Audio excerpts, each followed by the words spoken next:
పరిపాలిస్తున్నటువంటి party ప్రభుత్వం యొక్క అసమర్థత, అవివేకం, తెలివి తక్కువతనం, అవగాహన రాహిత్యం, దేన్ని ఎట్లా వాడానో తెలియనటువంటి ఒక అర్భకత్వం మనకు స్పష్టంగా కనపడతా ఉంది.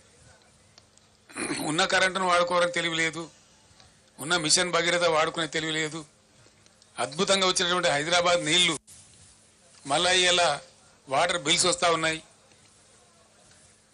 ట్యాంకర్లు వ్యాపారం జరుగుతూ ఉంది, కొనలేక జనం చేస్తూ ఉన్నారు. మళ్ళా జనరేటర్లు, ఇన్వర్టర్లు, కన్వర్టర్లు వస్తూ ఉన్నాయి, మళ్ళా స్టెబిలైజర్లు కొనుక్కునే పరిస్థితి వస్తూ ఉంది. మీ అందరి ఇన్ఫర్మేషన్ కోసం నేను ఒక మాట చెప్తా ఉన్నా. హైదరాబాద్కు పెట్టుబడులు ఐటీ రంగంలో, ఇండస్ట్రీలో అద్భుతంగా వస్తున్న తర్వాత హైదరాబాద్ను పవర్ ఐలాండ్ సిటీగా మార్చినాం మేము. ఎటువంటి పరిస్థితి వచ్చిందంటే ఐటీ కంపెనీ వాళ్ళు, పెద్ద పెద్ద వాళ్ళు, చాలా పెద్దవాళ్ళు, ఇంటర్నేషనల్ దిగ్గజాలు న్యూయార్క్లో పోతుంది పవరు, లండన్లో పోతుంది, కానీ హైదరాబాద్లో పోదురా అనే స్థితి తెచ్చినాం. అది మీకు నేను బట్టి స్టోరీ లాగా చెప్తలేను.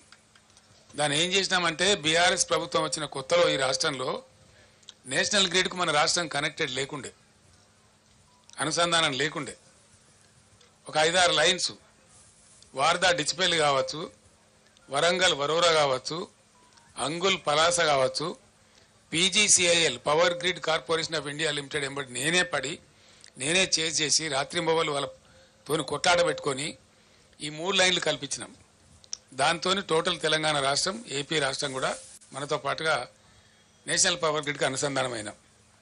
దాని ఫలితం ఏంటంటే మనకు ఏదైనా సందర్భంలో షార్టేజ్ ఏర్పడితే ఇండియా మొత్తంలో ఎక్కడ పవర్నా అక్కడి నుంచి కొనుక్కునేటువంటి అవకాశాన్ని కల్పించగలిగినాం. Number 1.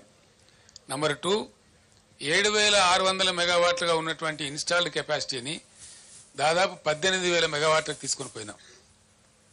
In addition to that 1,600 రామగుండంలో, 4,000 Yadadri thermal స్టేషన్లో, అంటే 5,600 మెగావాట్ల పవరు ఇంకా అడిషనల్గా వచ్చేటువంటి సదుపాయాన్ని కూడా కల్పించినాం. మొన్ననే ఎన్టీపీసీ 1,600 మెగావాట్లు ప్రధానమంత్రి స్వయంగా వచ్చి డెడికేట్ చేసినాడు. నేను వాళ్ళు ఎంబడబడి తరిమి దాన్ని చేయించిన ఆ రోజు 10 సార్లు నేను రామగుండం వెళ్ళి మీకు ఏం కావాలో రాష్ట్ర ప్రభుత్వం నుంచి ఏం సహకారం కావాలని చెప్పి అడిగి పర్సూ చేసి దాన్ని కంప్లీట్ చేయించినాం. కోర్స్ మా ప్రభుత్వం పోయిన తర్వాత మొన్న వచ్చింది అది. మన ప్రైమ్ మినిస్టర్ వచ్చి దాన్ని డెడికేట్ చేసినాడు. ఇప్పుడు ఆ సప్లై కూడా యాడ్ అయింది. అంటే మా ప్రభుత్వం ఉన్నప్పటికంటే ఇంకొక 1,600 మెగావాట్లలో 85%. ఎన్టీపీసీ ఏం చేస్తుందంటే ఏ రాష్ట్రంలో ఉందో, ఏ రాష్ట్రం కోసం కట్టినరో దానికి 85% ఇస్తుంది, 15% ఏమో వాళ్ళు నేషనల్ కోసం తీసుకుంటారు. అంటే ఆ ప్రకారంగా అద్భుతమైన కరెంటు ఎంత అవుతుందా 1,600లో 85% అంటే ఆ సుమారు 1,500 వస్తుంది. 1,450 నుంచి 1,500 మెగావాట్లు అదనంగా యాడ్ అయింది.